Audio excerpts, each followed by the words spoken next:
Ada peribahasa mengatakan kayak gini, Jis. Di balik seorang laki-laki yang sukses, ada perempuan yang berdoa, yang bersujud, yang mendoakan katanya. Kesuksesan Iya, iya, iya. laki-lakinya kayak gitu. Nah, ibaratnya kita nih pebisnis nih ya, Hmm. entah itu laki-laki atau perempuan gitu ya. Nah, gimana sih cara mencari pasangan yang cocok sesuai dengan fashion kita bisnis gitu? Kan kadang juga ada yang bisnis pasangannya itu kayak kurang support gitu. Hmm. Lebih baik, oh kamu jangan bisnis aja, lebih baik cari kerja misalkan kayak gitu. Padahal Ya, dia ya. fashionnya di bisnis tuh misalkan kayak gitu. Nah, ini gimana nih kriteria milih pasangan yang cocok buat seorang pebisnis? Ya, pasangan yang cocok kalau menurut saya sih itu pertama yang ngerti bisnis itu kayak gimana. Oke. Karena secara umum ya, Hmm. bisnis secara umum. Bisnis kan pasti ada naik turun gitu ya. Hmm. Nggak selalu, kadang ada yang untung, kadang ada rugi, Hmm. kadang ada yang pas gitu ya. Hmm. Nah, jadi pasangan kita itu harus ngerti kondisi itu pertama. Dan harus siap gitu ya kalau Harus ada. siap. Oke.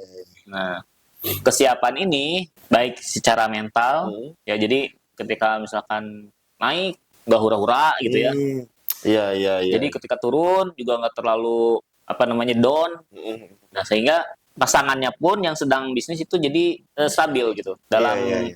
mengatur moodnya, Hmm. terus mengatur apa namanya emosinya gitu. Iya, jadi ketika bisnis lagi turun, nggak ditambah juga masalah keluarga yang merecoki soal itu gitu ya. Ya, yang memperburuk keadaan, Hmm. yang Hmm. akhirnya bisa jadi apa ya, kan suasana yang kacau balau itu membuat seseorang bisa salah mengambil keputusan. Iya, iya, bisa jadi Ya, terburu-buru, bisa salah langkah gitu ya. ya. Nah, takutnya ketika lagi down ada keputusan bisnis yang mungkin bisa langsung bisnisnya jadi naik gitu. Hmm. Nah, karena suasananya tidak mendukung, akhirnya salah dan malah membuat bisnisnya dibangkrut gitu. Iya, itu bisa dimulai dari seorang pasangan yang nggak ngerti pola bisnis gitu ya. Ya, jadi harus siap dulu pola bisnisnya secara Hmm. mental, terus secara mungkin keilmuan ya. Hmm. Jadi dari ngatur keuangan Hmm. tuh udah tahu misalkan wah lagi naik-naiknya nih Hmm. misalkan kita keperluan walaupun misalkan ada keinginan coba ditahan dulu deh gitu Hmm. sampai benar-benar uangnya aman gini gitu. Benar, benar, benar, benar. Nggak jarang ketika kita bisnis gitu ya, Hmm. terus dapat pasangan yang salah yang lagi oke bisnisnya pakai hura-hura Ya, gitu ya. Padahal yang namanya bisnis kadang ada turunnya ada gitu ya. turunnya. Kalau kita bisa invest ke tempat yang lain, uang yang nggak dipakai hura-hura lah ya gitu Ya, ya. Kalau yang namanya hura-hura kan sesuatu yang tidak penting lah ya, ibaratnya ya.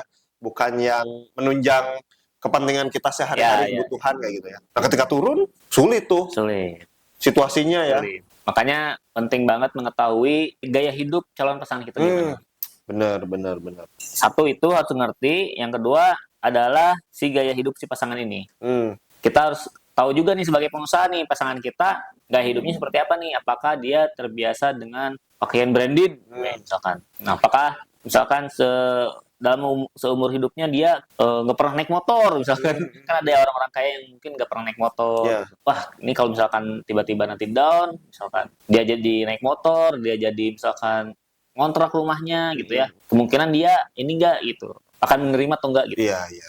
Ya kita tahu lah ya, yang Hmm. apa namanya, ibaratnya kita merintis bisnis Ya, dari kecil banget tuh ya, ya, yang dulunya cuman pakai sepeda misalkan gitu ya ya, buat belanja ke pasar, terus bisnisnya maju perlahan punya ya, motor ya, gitu ya, akhirnya dari motor beli kolbak gitu ya, ya bisa mobil apa namanya, mobil buat barang lah. ya buat barang kayak gitu ya. Yang artinya kan bisnis tuh kita tahu tuh kemajuannya, perihnya Hmm. kayak gimana gitu ya. Yang dimana kalau misalkan kita nanti ya kayak roda berputar lah ya. Ya, Ibaratnya ketika kita naik mungkin ada fasenya turun hmm. misalkan. Misalkan harus jual mobil misalkan buat tambahan Ya, modal. Jadi harus pakai motor gitu ya. Nah pasangan kita itu ketika ada situasi seperti itu siap nggak sih gitu ya? nah itu jadi harus di cross check lah Hmm, hmm, hmm. gitu. Terus ada lagi masalahnya adalah waktu. Oke. Di waktu seorang pengusaha itu biasanya waktunya jadi bercampur tuh Hmm. antara kerja, waktu keluarga, waktu liburan mungkin ya. Iya, iya, iya. Berbeda dengan orang yang misalkan kerja di perusahaan lah gitu. Iya, iya. Walaupun sebenarnya pengusaha juga bisa kayak gitu ya. Iya. Cuman di tahap-tahap merintis kadang memang weekend jadi kerja Iya. gitu. Atau meeting malam. Ya kalau misalkan teman-teman punya bisnisnya udah skala kayak Hartanto misalkan gitu ya, Ya, udah level pabrik, udah level pabrik, usahanya kayak gitu, udah PT-nya gede ya sekarang gitu ya, mungkin udah bisa ada jam kerja ya. ada jam kerja. Kitanya juga posisinya misalkan sebagai direktur, Ya, komisaris atau ya. dan sebagainya gitu ya, yang itu ada jadwalnya. Ada gitu ya. jadwalnya dan kalau udah level itu mah mungkin jam kerja si direkturnya lebih sedikit lah gitu. Iya, iya, Dibanding iya. karyawan lainnya mungkin ya. Yang tadinya karyawan biasa itu 8 jam per hari, Ya, dia cukup hanya 4 jam 4 misalnya jam gitu. di kantor misalkan, sisanya apa misalkan. Heeh, heeh. Nah, sedangkan kalau yang merintis, nah itu masih kecampur. Bahkan full ya, hampir full ya. Bisa pul-pulan, bisa begadang, ngerjain bisnisnya gitu. Kadang ada momen, wah ini project bagus nih, gede Ya, gitu. Tapi waktu mau liburan keluarga nih, itu kan Benar. harus memilih tuh. benar, benar. Apakah mengorbankan keluarga ataukah mengorbankan si proyek ini, bisnisnya. Benar, benar, benar. Nah, jadi pasangan yang bagus itu yang bisa ngerti kondisi ini. Iya, iya, Gitu. iya, iya. Jadi kadang project misalkan dapat 1 M gitu ya. Ini nggak setiap hari nih dapat yang kayak gitu ya. Ya, Nggak setiap bulan gitu. Ya, oke deh kita ambil nih. Liburannya nanti kita atur lagi. mundur misalkan lagi, ya. misalkan. Kayak gitu. Toh lagian juga profit dari 1 miliar ini buat liburan juga nantinya nah, gitu ya. gitu. Atau yang level-level yang UMKM lah. Misalkan ada yang tertarik buka cabang. Misalkan. Kita harus ngurusin cabangnya dulu nih. Nggak mengganggu waktu liburan misalkan. Nah, itu harus dikompromikan gimana caranya gitu. Iya, karena misalkan tadi, wah ternyata kalau kita buka cabang, profit kita bisa nambah Ya. nih 50% ya. Ya, Dan itu oke tuh. nah kayak gitu bener. Dan ya harus bisa milih gitu. Dan Bisa milih. ketika pasangan tahu bahwa ini kepentingan apa namanya bisnisnya itu buat keluarga juga, Nah, ya bisa nerima dong akhirnya gitu ya. benar. Bahkan Remo Incin kalau nggak salah ya, sama ada satu YouTuber yang mengklaim keluarga itu nomor sekian katanya. Bisnis nomor 1 gitu. Berarti nomor satu katanya gitu. Atau kalau kata Remo Incin gini, jangan dulu menikah katanya. Oke. Pengusaha tidak perlu pasangan katanya. Jadi mungkin saking apa ya, agak susah nyari yang bisa mengerti gitu. Ya, mungkin itu sih ideologi yang terlalu ekstrim mungkin ya. Untuk para pebisnis. Tapi harusnya di situasi tertentu bisnis bisa menjadi lebih penting. Di situasi tertentu keluarga Ya. bisa jadi lebih penting. Jadi Benar. ada situasional yang skala prioritas lah pada saat tertentu gitu ya. Benar. Nah, itu harus sebisa mungkin lah kita bisa memilih lah gitu. Pasangan juga harus bisa mengerti kondisi itu. Ya, ya benar. Ya mungkin ketika ada situasi kecelakaan, kan itu darurat ya. Ya Darurat. Harus menyelamatkan nyawa dulu. Iya, keluarga bisa jadi nomor Ya, pertama lah tentu benar. ya, seperti itu Benar. daripada kerja misalnya kayak Ya. gitu ya. Sedangkan kalau tadi sedang tidak ada apa-apa, waktu berjalan normal seperti biasa, ada project 1 miliar misalkan kayak tadi kayak gitu ya. Yang Ya. enggak setiap bulan tuh misalkan kayak gitu ya. Benar. Ya itu bisa jadi skala prioritas tuh. Ya. Kayak gitu ya. Nah, karena hubungan relationship itu rumit gitu. Jadi iya. ada orang yang mungkin pengen ngabarin terus 24 jam yang dikabarin gitu ya. Baik cewek atau cowok ada tuh yang kayak gitu. Iya, iya. Yang ada yang misalkan nggak mau ditinggal lama gitu ya. Benar. Nah, hal yang kayak gitu yang mungkin harus dikompromikan lah. Ya, berarti cari pasangannya yang nggak kayak gitu Ya. kan. Makanya tips ini kita hadirkan tuh. Kalau pasangan teman-teman udah ngerti pola bisnis, misalkan udah ngerti pengetahuan soal bisnis itu resikonya apa gitu ya, situasinya yang bakal dihadapi seperti apa. Artinya kan dia tahu pasangan kita tuh, oh ya dia memang pekerjaannya resikonya kayak gitu. Ya. Sudah siap gitu kan. Benar.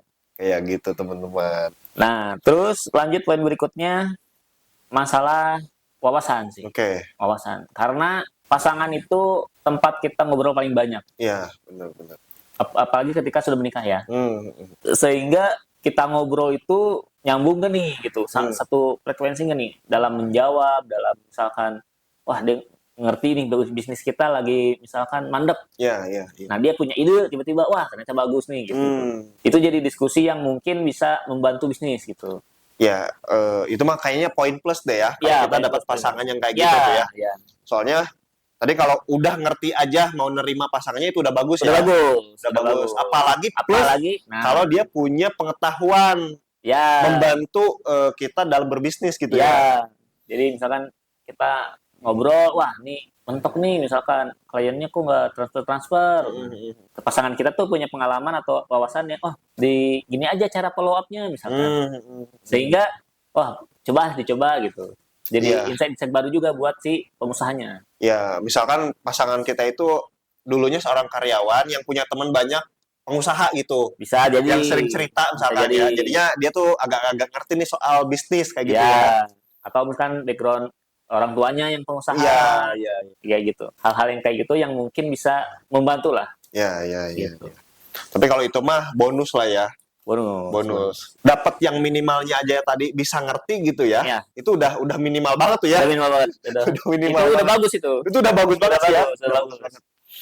Meskipun nggak bisa ngebantu secara langsung, Ya. secara ide dan sebagainya, setidaknya nggak merecoki gitu ya. Tidak mereceki. Gitu. Kayak gitu tuh teman-teman. Nah, yang biasanya jadi goalnya itu seorang pengusaha itu ketika mendapat jodoh seorang pengusaha lagi. Ah, itu mah udah match banget tuh ya. Lucu banget. Nah, biasanya ini mereka udah sama-sama bisnis dan udah pasti ngerti kondisinya gitu. Bahkan ada kemungkinan merintis usaha baru lagi bareng-bareng. Iya, benar. Nah. Yang itu ya, wah ideal banget sih lah kalau itu mah. Ya. Jadinya, buat kita para pengusaha punya pasangan yang pengusaha lagi ya ideal banget. Ya, udah satu jenis lah. Iya, gitu. Udah satu jenis. Kalau bahasa agama tuh mungkin sekufu ya. Iya, sekufu. Nah itu. Ya, kayak gitu. Makanya sarannya kalau nyari pasangan salah satunya adalah sekufu ya. Nah, benar. Kayak gitulah biar lebih nyambung lah kayak gitu ya. Nggak banyak masalah yang harus nantinya dihadapi ketika menjalani pernikahan kayak gitu. Ada lagi Jis, poin-poin cari pasangan buat para pebisnis pengusaha? Ya, pokoknya dilihat-lihat dulu lah. Setidaknya yang tadi ya, yang udah kita bahas ya. Itu dulu tuh yang kita utamakan ya. Utamakan. Walaupun misalkan prosesnya kan kalau yang pacaran lah bisa lah ngelihat lah. Misalkan setahun kelihatan nih ini orangnya gaya hidup gini. Yang susah yang misalkan yang taruh. Nah, itu bisa jadi poin di bahan diskusi gitu. Jadi bahan diskusi. Ini saya pengusaha kondisinya gini. Itu bisa disampaikan. Yang kalau kita jujur aja, kita terbuka aja dengan profesi usaha ini gitu. Iya. Nah, kayak gitu ya teman-teman ya. Mudah-mudahan bermanfaat. Kalau suka dengan video ini silahkan di like, di komen, juga di subscribe. Serta kalau misalkan teman-teman nih baru mau punya ide buat usaha kayak gitu ya. Tapi aduh bingung nih nyari brandingnya gimana, cari logonya gimana gitu. Nah ini gimana Jis? Nah ini bisa menggunakan jasa Kebun Desain untuk membuat desain logo, desain kemasan, desain packaging, video iklan, sosial media dan lain-lainnya untuk keperluan bisnis teman-teman. Betul. Dan cuma sampai di situ kita juga bisa membantu perizinan NIB, pendaftaran merek, terus PRT gitu. Dan izin lainnya bisa langsung WA aja ke nomor yang ada di bawah ini. Iya, kayak gitu ya teman-teman ya. Oke, sampai jumpa di video kita selanjutnya. Bye-bye.